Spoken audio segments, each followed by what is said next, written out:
11대 경기도의회 의원들을 만나서 지금까지의 성과와 향후 활동 계획 들어보고 있습니다.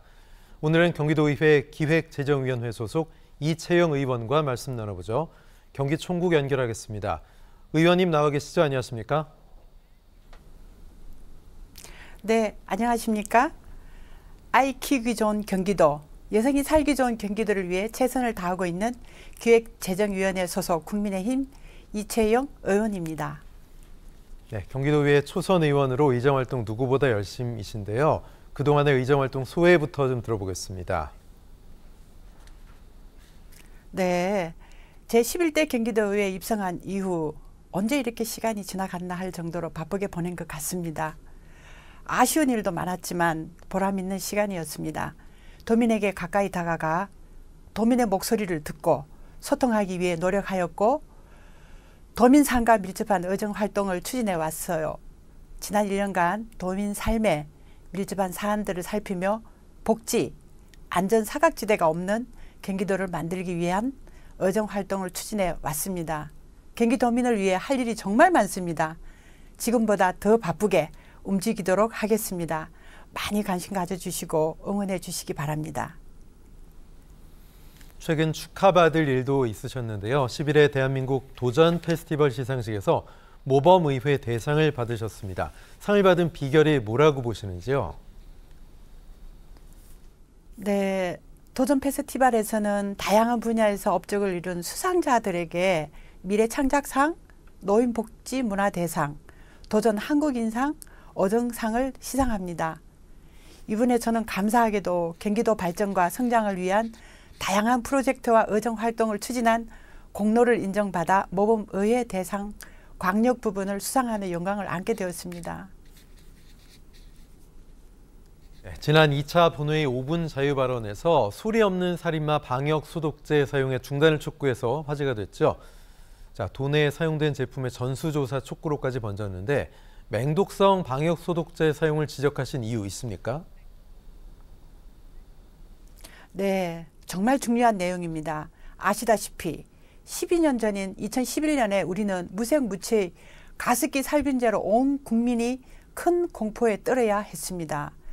공식적인 피해자만 5천여 명이 넘는 참사로 맹독성 살균제의 위해성에 대해 인지하게 된 사건이었죠.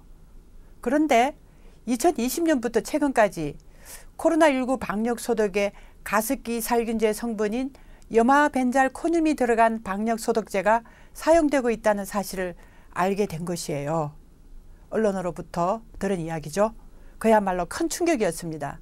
그래서 가습기 살균제와 같은 참사가 되풀이되지 않도록 맹독성 방역 소독제의 위험성을 알리고 사용 중지를 위한 경기도 차원의 구체적인 대책 마련을 촉구하는 의정활동을 시작하게 된 것입니다.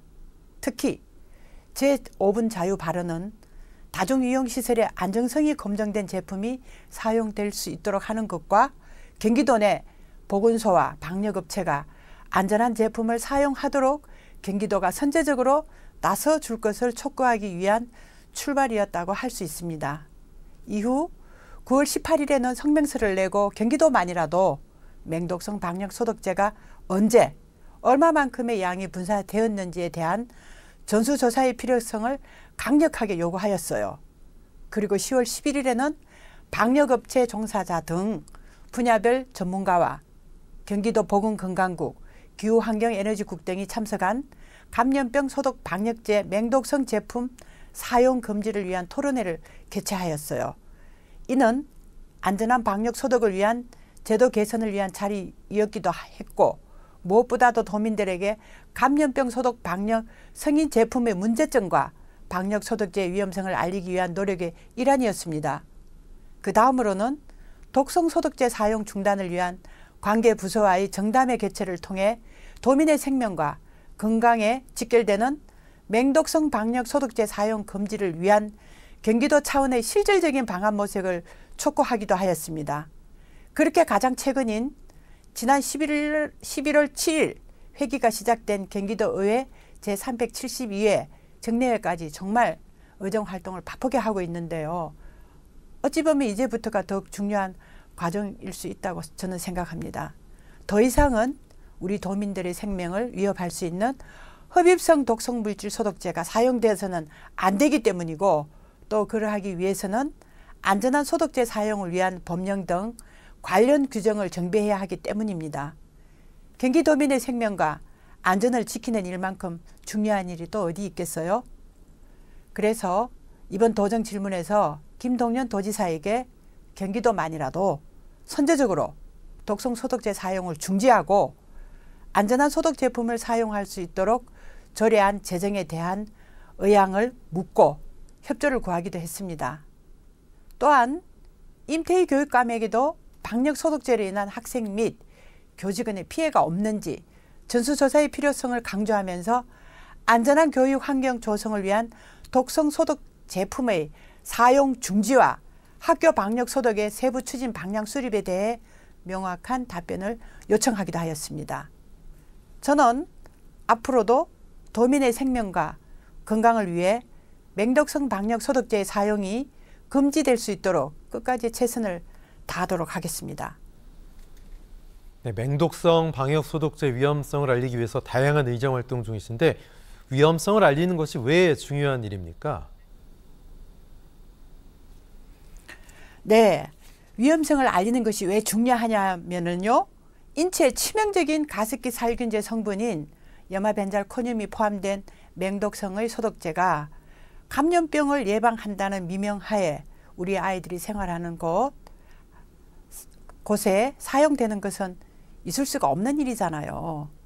게다가 아이들이 생활하는 공간은 곧 아이들의 건강과 생명에 밀접하게 연결되면서 소리 없는 살인마가 될 수 있다고 생각하니 가만히 있을 수가 없었습니다. 누군가는 꼭 나서서 이 위험성을 알리는 것이 중요하다고 생각했어요. 그 위험성은 정말 충격적입니다. 간단히 말씀드리자면 안정성을 확인하기 위한 흡입 독성 시험이라는 게 있는데 2021년경 실시한 이 시험에서 환경부가 권장했던 코로나19 3일 유효 농도 중 최저 농도 500ppm보다 수천 배가 적은 극소량에도 인체에 치명적이라는 결과가 나는 거예요. 그 정도로 독성이 굉장히 강하다는 겁니다. 그럼에도 불구하고 환경부는 이를 알리지 않았고 코로나19가 극성이던 당시 전국의 공공방역과 밀폐된 다중유용시설에 이를 사용했던 것입니다.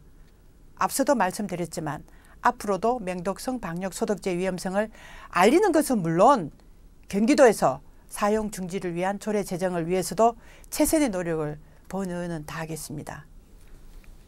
지금 말씀하신 것처럼 흡입 독성 안전제품 관리에 관한 조례 제정도 하실 예정이라고 들었습니다. 조례에 어떤 내용이 담기게 되는 건가요? 네, 환경부는 맹독성 방역 소독제 위험성을 알면서도 실험 결과를 은폐하고 책임 회피만 하려고 하였어요. 또 문제가 불거지자 환경부는 소독 제품을 분사하지 말고 닦으라는 지침을 발표했는데 그렇게 하면 독성이 없어지거나 약해질까요? 아니죠. 아닙니다. 그래서 결론적으로는 우리 경기도만이라도 독성 소독제 사용을 중지하고 성능과 안전성이 보장된 소독 제품을 사용할 수 있도록 하자는 것이 핵심이라고 말씀드릴 수 있습니다. 당연히 성능과 안전성이 검증된 제품이 우리 도민들의 방역 소독에 사용되어야 하지 않겠어요? 궁극적으로는 이러한 과정을 통해 승인되어서는 안 될 독성 물질의 소독 제품은 모두 퇴출시키고 또한 소독증명서 제도를 이용해 교모하게 방역업체가 이들 제품을 강제적으로 사용할 수밖에 없도록 한 횡포에 가까운 환경부의 태도에 대응하기 위한 내용이라고 할 수 있습니다.